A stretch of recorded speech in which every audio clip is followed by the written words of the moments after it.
Erev Tov Rabotai, we are continuing with our Mishna Yomi Masechet Shevuot. We are up to our final Mishnah in Perek Chet Mishnah Vav. Today's Mishnayot should be Le'ilui Nishmat Neria ben Svetlana Ranbai Veliyahu ben Burchai Israelov Chana bat Miriam Sason ben Ryan Yoshua ben Shifra Menuchatam Began Eden Amen. And Avdil ben Chaim Lechaim v'derefua shelemav Daniel Shalom ben Rosa betor Shachole Israel and Achlama Merav Binyamin Od Zion Chai ben Dvorah. This Mishnah continues to discuss the law of a borrower who swore falsely. It now teaches a case where a borrower is liable to the Hasham an additional fifth. Hechan Shori, a person said to a borrower, "Where is my ox that I lent to you?" Amar lo eni yodea ma tasach. The borrower said to him, "I do not know what you are talking about," meaning, I never borrowed anything from you and I do not owe you anything. Vehu shemet o nishbar o nignav o avad. But really he had borrowed it, and then it died naturally, or was broken, captured, stolen, or lost.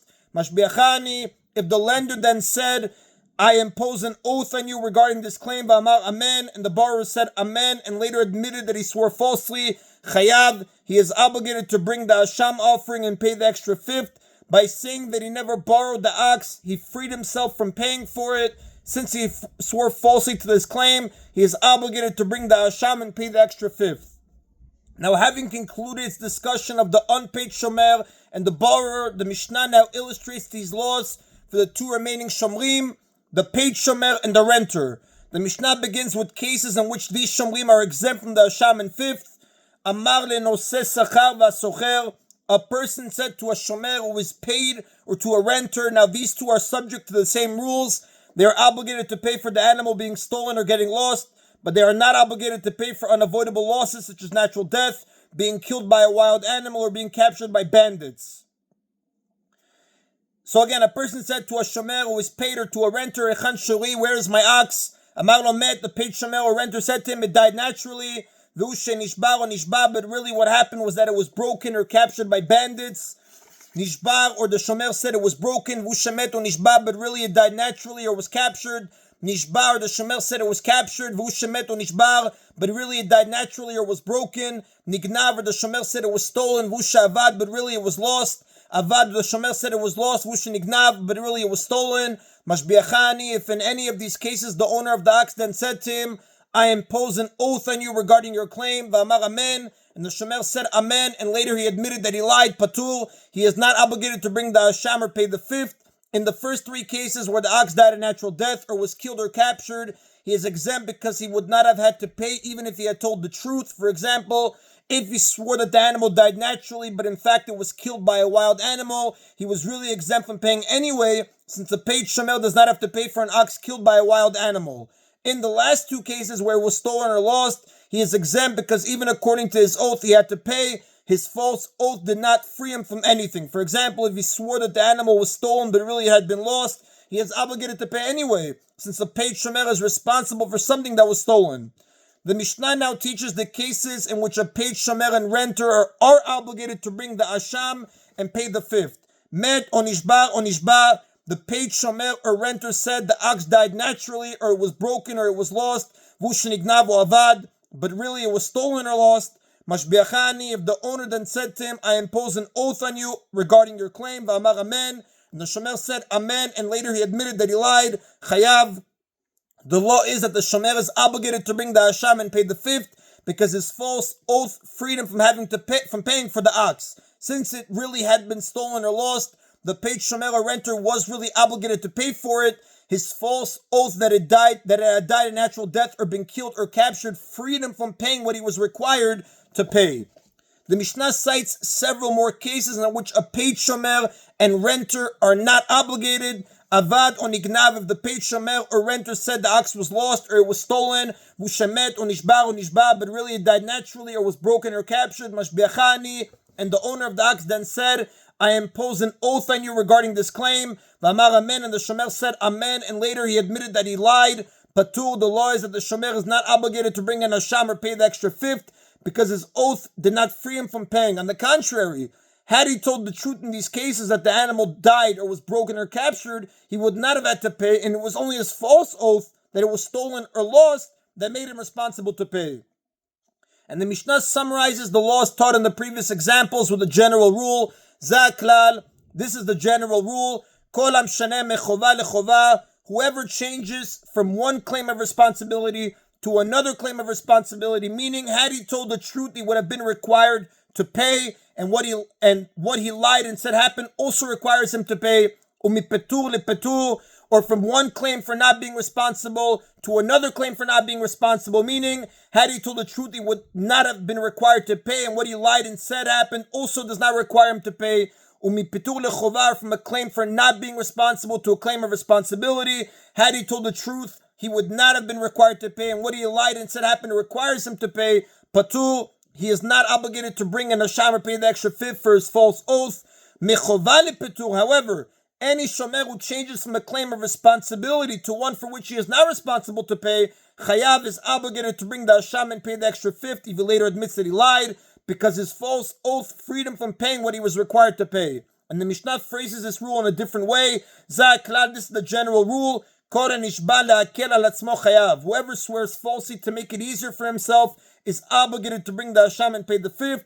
But whoever swears falsely to make it harder for himself is not obligated to bring the asham and pay the fifth. Similarly, if the oath taker makes it neither easier for himself nor harder, he too is treated like someone who made it harder for himself, and he is not obligated to bring an asham or pay the extra fifth. And that is the Rabotai of Masechet Shevuot. Mazal Tov, Hadran Alach, Vadrach Halan, Masechet Shevuot. We continue now with the next Masechet in our Mishna Yomi journey, Masechet Eduyot. Masechet Eduyot is a collection of rulings dealing with many different subjects that range the length and breadth of the 6 Sidarim of the Mishnah. It was composed in Yavne after the destruction of the Second Temple on what is called Bo Bayom, on that day. This term is used in several Mishnayot in the 5th chapter of Masechet Sotah and the 4th chapter of Masechet Yadayim. This was the day that Rabbi Elazar ben Azariah replaced Rabban Gamliel as the Nasi, president of the Great Sanhedrin, the highest court of the land. When Rabban Gamliel was the Nasi, he allowed only scholars who were absolutely sincere to enter the study hall. When Rabbi Elazar ben Azariah took over the position, he permitted entry to anyone who wanted to study. As a result of the greater number of scholars, there was more discussion and debate, and many halachic decisions were reached on that day. The title of this Masechet, Eduyot, is the plural of Edut, which means testimony. It was given this name because many of the rulings in it were attested to by reliable sources before the scholars at Yavne. However, it also contains many other rulings that were not decided on the basis of testimony. In fact, the list of testimonies does not really begin until the end of chapter 5.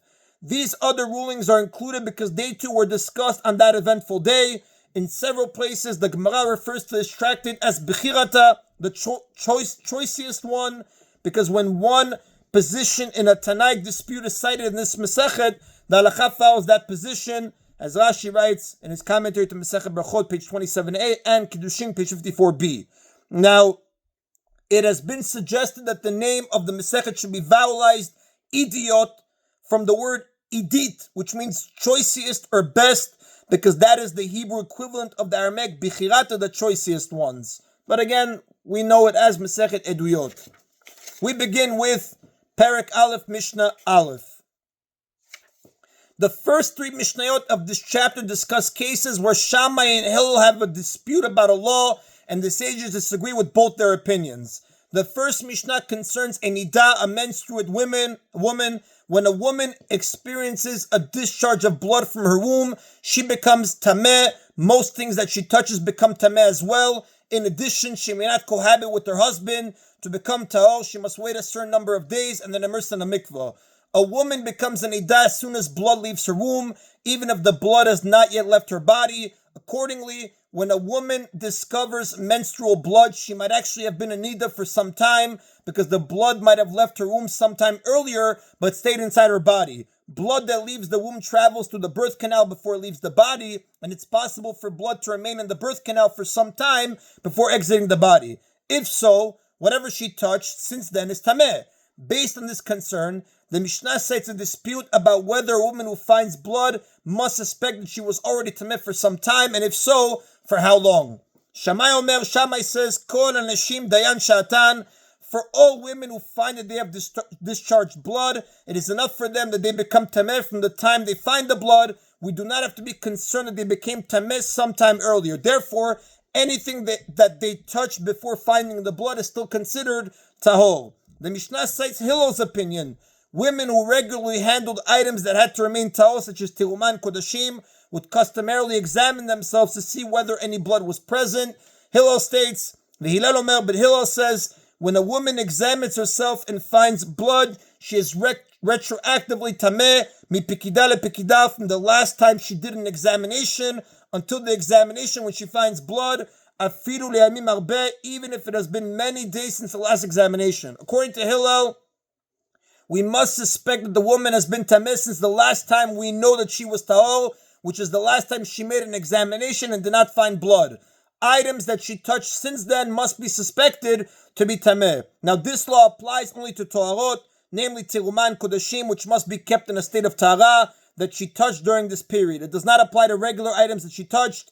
This is because by Torah law, a woman is not tameh until she actually finds blood. This retroactive tumah is a stringency that the rabbis decreed only for toharot. Now, for example, if a woman performed an examination on Sunday and found no blood, and then performed an examination on Thursday and found blood, Hillel says we must suspect that all toharot that she touched from after her examination on Sunday until her examination on Thursday are tameh. These items must be treated as though they are possibly tameh.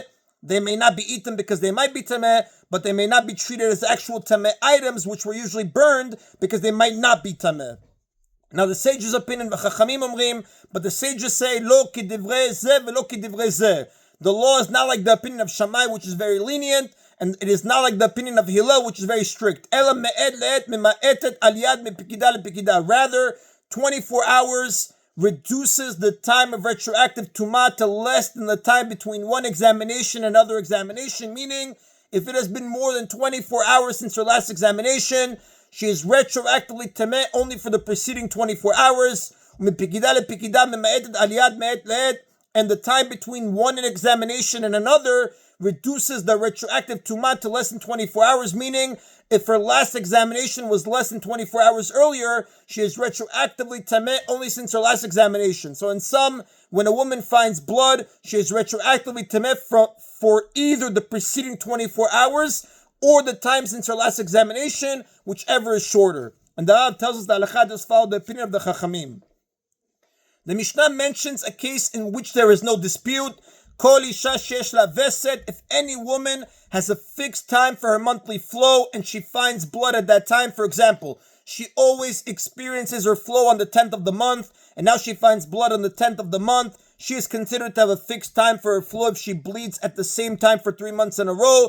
Dayash sha'ata, is enough for her to be tameh from the time she finds the blood. Since she always finds blood at that time, we are not concerned that the blood left her womb earlier, and so she is not tameh retroactively. The Mishnah adds a clause to the sage's opinion. Hamshameshet be'idim, a woman who cohabits must examine herself before and after her cohabitation with pieces of cloth. She examines herself before cohabitation to ensure that she is not a nidah and is therefore permitted to her husband. She examines herself after cohabitation to make sure that she did not bleed during cohabitation, and this was required only for women who regularly dealt with toharot. Accordingly, harezo kipikida, when she does so, this examination after cohabitation is considered a valid examination with regard to our Mishnah's law, meaning the post-relations examination is considered as strong as a regular examination. In truth, a post-relations examination is not as effective as an ordinary examination because there might have been a trace of blood, but it was covered by other discharges due to the cohabitation and she did not notice it.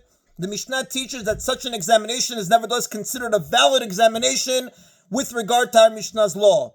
The examination that she does before cohabitation does not count for this law because we are concerned that she might have done it in a rushed manner and did not examine herself thoroughly.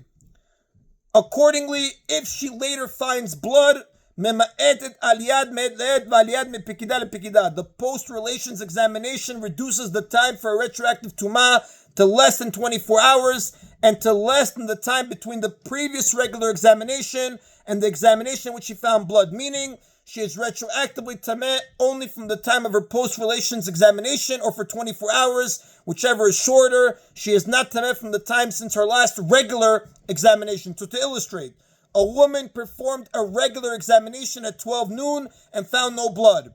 At 11 p.m., she performed a post-relations examination and again found no blood. At 11:30 p.m., she saw blood. The Mishnah teaches that she is retroactively tameh only from the time of the post-relations examination, which was at 11 p.m. If, however, that examination was more than 24 hours before she found the blood, she is retroactively tameh for only 24 hours, as the sages taught above. And that is in Abotai of today's Mishna Yomi. Chazak u'baruch and Mazal Tov on completing Masechet Shevuot. Baruch Adonai Le'olam. Amen v'amen.